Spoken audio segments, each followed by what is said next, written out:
Hello, listeners, and welcome to the U.S. Department of State's Global Innovation Through Science and Technology, or GIST, Innovation Talk on product development. My name is Genesis Lodise. I am a communications specialist with VentureWell, the main implementing partner for the GIST initiative, and I'll be your host for this episode. We have a great guest with us today for this GIST Innovation Talk, Jaden Johnston of Tugboat, a lullaby company. Jaden is the head of business development at Tugboat, a US-based tech startup, and she'll be discussing with us today Tugboat's experiences with product development, pivoting, product market fit, and more. Jaden, it's great to have you with us today. Thanks for being on the show. Thank you. It's really awesome to be here. Thanks for having me. So let's jump right in. Can you tell us a bit about your background, your role, and a little bit about what Tugboat is? Yeah. So my background is a little bit varied. So, I've taken kind of a product agency product journey, but my focus has really been kind of in early stage taking things to market. So that has covered a little bit of e-learning, that has covered more technical side of things, including what we're working on now with Tugboat. And in both cases, some of my focus has really been around operationalizing, building the sales engine, and kind of more focusing on the revenue side of things. Specifically for Tugboat, I think a lot of our journey has been around kind of finding the departure from agency client services side of things into more of a product. And that really is a huge shift, having operated solely under a client services model. Can you talk a little bit about that decision to expand beyond client services and into productizing? Was it an organic realization where you all just said, wow, we have a potential product here, let's see if anyone needs it? Or was it a more targeted approach where you saw a need that wasn't being met and designed a solution specifically for Yeah, that? lot to sort of dissect there. So, just to give you a little bit of background on what Tugboat is. So, essentially, we are a tool that unblocks the sort of software development lifecycle. And what I mean by that is we literally encourage collaboration amongst stakeholders by removing blockers to feedback, things like that. So, we create deployment previews. A developer can push code, make a preview, send it to stakeholders, and get immediate feedback on the fly. So it's great because it certainly cuts down cycles and dependencies on things like staging servers. It creates efficiencies. It works across multiple disciplines. So it's a really wonderful tool that can be shared across devices, people, teams, things like that. So it's very, it just makes the process a lot more user centric and friendly. And so the reason that I wanted to give that context is because, as you said, it was kind of organically developed by the Lullabot team. So a couple of developers kind of just built it as a thing that they wanted to use on their own processes during the development cycles in Lullabot. Tested it on ourselves, realized that it was building efficiencies, saving times, and just kind of unlocking all the things I just discussed. And then we said, hey, well, let's have some of our clients try it out. And then it just kind of immediately got some early adoption there. And then more clients were asking for it. So just by way of having a test on ourselves, we were able to sort of make that leap and to say, hey, this is kind of a viable thing. Let's kind of keep tinkering with it. Let's just quietly use this. Let's see what kind of results we're getting and how it kind of unlocks us in terms of process, things like that. So we didn't take an immediate focus on it. I mean, this was back in 2013. So we've sort of just been chugging along. It's been this little kind of quiet thing running in the background. But in terms of this larger shift, when we made this decision, this was a move to be kind of a company of companies within an agency, a client services agency. We have tons of amazing people who have been there for a long time. We want to continue to retain those. But in order for us to make more of that, leadership has to really be honed in on the core values of the company and kind of create a vision around, like, what does mobility look like? What are the optimal outcomes of that mobility? How do we create opportunities for the workforce? So we sort of looked at this as one of those streams to kind of create some new avenues for career growth. And kind of like along the way, you create new opportunities for growth, you equal new streams of revenue. That opens up many doors for learning, building expertise in new areas, and you just kind of get the bonus of cracking into new markets at that point, too. So I think that while we were kind of thinking about building those opportunities, there's also this sort of philosophy that happens in the company, which is, we have that small giants mentality. We're not subscribing to hyper growth. We're not grow or die. We've been an agency long enough to know what does work and how harsh it can be to have that kind of a mentality and how quickly burnout can happen and things like that. So for us, it's quality over quantity. We saw this opportunity with Tugboat saying, hey, we have some really smart people developing this product. Let's put some focus on it and see what can happen. I love that aspect of creating new opportunities as an output of growth. It's almost an overlooked byproduct of growth. A lot of young companies that are starting to think about branching out and creating new products maybe aren't giving that a lot of consideration. How is their team going to need to grow as the company grows? What new opportunities are you going to create for your team as a result? And this might be an opportunity for your core team to step up into those new roles. A lot to consider. But let's switch gears here a little. When Tugboat started to take off, what mechanism did you use to get customer feedback, and how did you assess whether or not it was serving their needs, and what kind of cycle did you put into place for incorporating that back into the product? Yeah, that's a great question. So, like I said, we were our own client at first, so it was it was an interesting journey because we were literally saying, hey, team member, this is working or it's not. Um, and once we sort of got past that initial sort of test phase, it's, you get the first client in and you open doors by way of just tools. So what I mean by that is, you get them in Slack and you're constantly interfacing with them. So you're literally getting that real time one-to-one, hey, this is broken. Hey, this isn't working. I mean, we're lucky enough being small that we can manage that.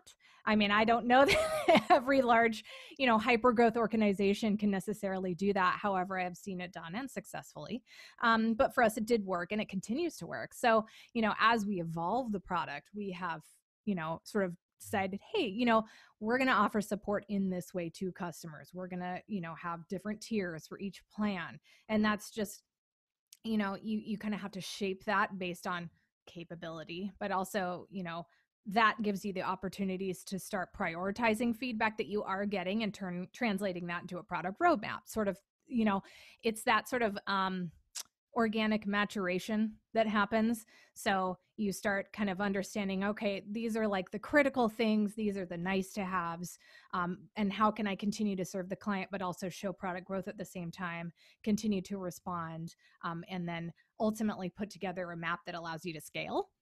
And then at that point, it was like, well, what happens if we do focus on it? So that point was where we sort of tipped the scale and said, let's just put our money where our mouth is. Let's do a little investment in this. Let's throw some people at it. Let's dedicate a team to this thing. And then, once we kind of defined that we wanted to have that as a goal, then it was, okay, let's operationalize, let's set some revenue goals. Let's get aggressive. Let's get achievable, and do actual proper market testing and competitive analysis and see like who else is out there doing these types of things.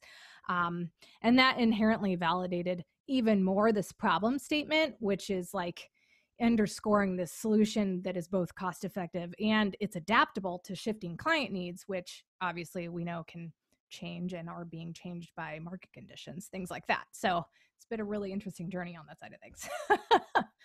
Absolutely. And I'm glad you brought up the marketing aspect because it is probably pretty different marketing a service versus a product. On top of that, you have been primarily working with a pool of existing clients where you can maybe upsell your new product to them. But have you moved outside of that pool, and what has it been like working with those new clients? Mm-hmm. Yeah, oh, that's such a good question too, because we're literally like right in the middle of that. That is our hyper focus right now. We've never had to really develop an outbound strategy. So, like we were talking at the beginning or before we started actually about, this sort of loss that we're all feeling, which is we don't get to go to events. We don't get to go interface and network and go fly and see a customer and have meetings on site and grow those relationships in person. So really it's been interesting for both Lullabot and Tugboat to kind of shift in both those areas. And like you were saying, there is a difference between, I think, client services and agency marketing versus product marketing, because one is really like, you're translating a client vision into a digital experience. And a lot of that is really driven by the client and their feedback and how they want to be shaped. Whereas on the product side, you're sort of developing this, you're listening to client feedback, but you're also trying to solve a really specific problem. So part of that is building that brand affinity and getting adoption for that product, and then trying to get evangelization by those adopters, right? So it's a little bit of that chasm crossing that we talk about in the go-to-market strategy. And I think that's kind of what we're approaching at this point, is that we're trying to carve out, yes, we have had this client base from the agency. We're sort of leaping away from that. But we're trying to find who these early adopters are so we can leap into the early majority of it. And that's kind of it's like a scary but exciting place to be. And we're trying on all sorts of new hats. You have to really rev up your content marketing. You have to start developing what does your inbound engine versus your outbound engine look like. And when you're building from the ground up, anything is possible, right? So in addition to that, I think that there's opportunities for us being a Drupal-centric company. I know that diversification is a big deal right now. So I think that's another reason that Tugboat was a great thing for us to sort of do as an offshoot. You don't want to put all your eggs in one basket. And like we were sort of touching on there with market capabilities right now, economic crazy and everything that's happening in the world. I think that there is even more opportunity. While there's folly, there is opportunity for experimentation, and not just having all your eggs in the same basket, because if you can create that additional sort of stream, then obviously, especially now, that can be really impactful. As part of that process, what were the things that scared you the most as you entered into this new space? And wrapped up in that, what are the risk factors that you are evaluating and weighing as you move forward with the product? How do you balance the risk with the knowledge that you have a very talented team? And how much does that factor in? So I think, for us, we're always looking at the ways that we can take advantage of what we already know, um, and be as nimble as possible with the small team and the resources that we have. There seems to be a pressing need to build more time for people. If anybody's missing anything right now, it's time. I know I am. I don't know about you all, but I'm homeschooling, and that's really, really, it's a time suck. So what I mean by that is I think that teams are probably suffering from the same thing. There's been layoffs, there's been agencies closing up shop, things like that. And it's hitting everybody in different ways. So the intent is, yeah, it's technical and it's a new product, but also at the heart of it is creating efficiencies for teams. So, kind of finding those opportunities within that risk that you're talking about is one thing. I think, the other thing is just being conservative with resources, and, you have a small investment. How do you make the most out of that? We're fortunate to be backed by Lullabot and taking this focus to market. But we have to drive with intent. We have to not be frivolous with our marketing activities. We have to overcome those obstacles, which are tough economic conditions and crossing the chasm of product adoption at the same time. But I think that, if we remain hyper-focused on those areas and ensure that we're spending time in the right places and paying attention to that feedback, we have a better chance for success. I think that that's probably what I would say is, staying lean, working lean, staying connected, how do you get the most impact from budgets? How do you spend your time in the most impactful way? Because when you're getting, 15-minute chunks a day to work on things in between everything else that's going on in life, like, how do you capitalize on that? How do you make the most of those moments?